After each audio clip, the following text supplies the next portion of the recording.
My name is Sarah. I was born here in Raleigh. My mother had me and my siblings for a while, a few years. She had a few issues between her mental health and substance abuse. My father decided to take off before I was born. There was a lot of abuse, different abuse. She had quite a few boyfriends in and out, through the weeks. It was someone, then it was someone else. Things didn't go well there. I was then placed in foster care.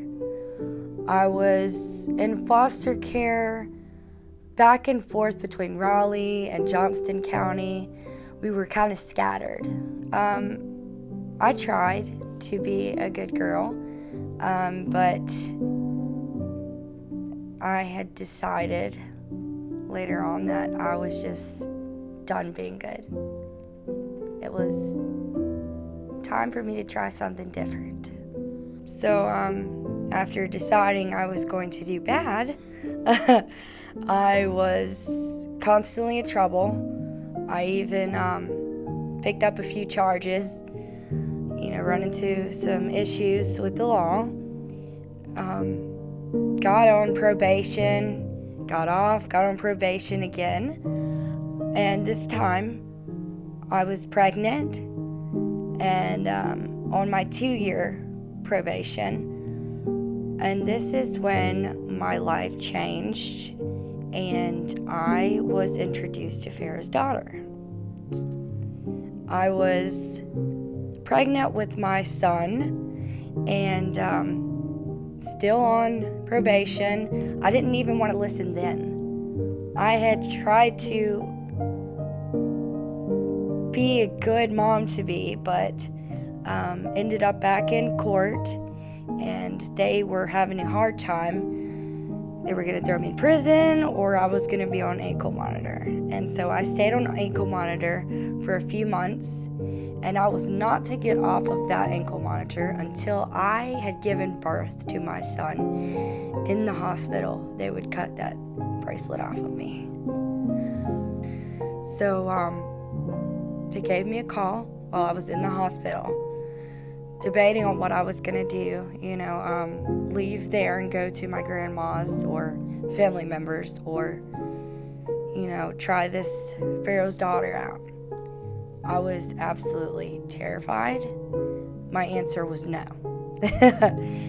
But my probation officer told me, if you don't make this choice, you're probably going to lose your son. I remember getting in that van feeling like this is another foster home. Only I'm taking my son with me.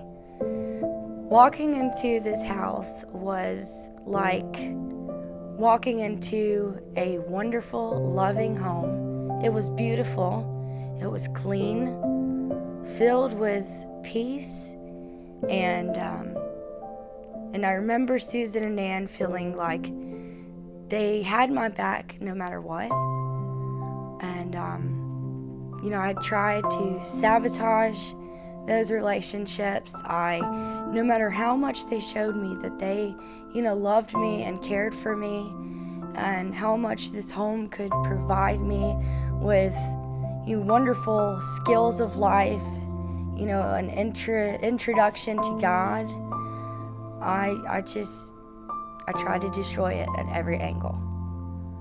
And no matter how hard I tried, they still loved me, and they would not give up on me. And this is what they showed me.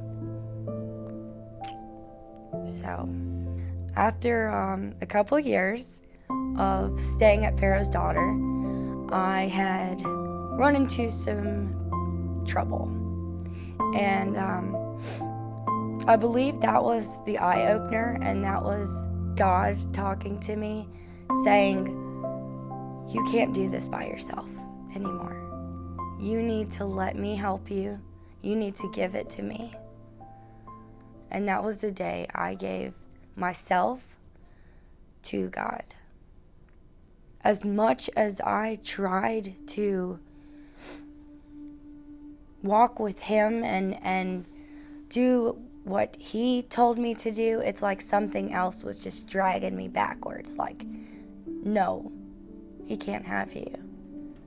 And it was like a huge war between God and Satan. Of course, God wins, as that's who I choose. But it was like nightmares and issues and just this dark, horrible feeling.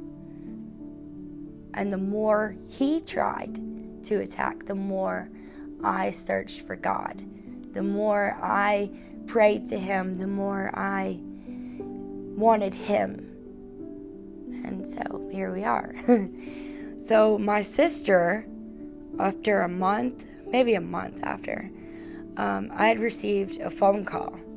And everyone knows not to call me in the morning. Just a terrible idea. So I knew something was wrong. I'd listened to the voicemail and I decided to call her back. In the voicemail, she was screaming and crying, and that was the same response as her answering the phone.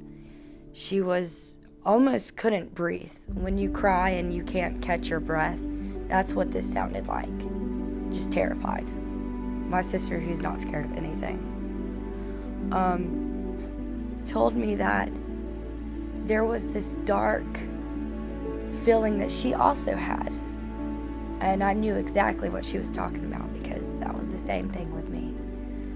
So she said it just stands there at her bed. It started like that. It would just stand there and made her feel horrible, terrified. It wouldn't harm her physically, but it was enough to scare her.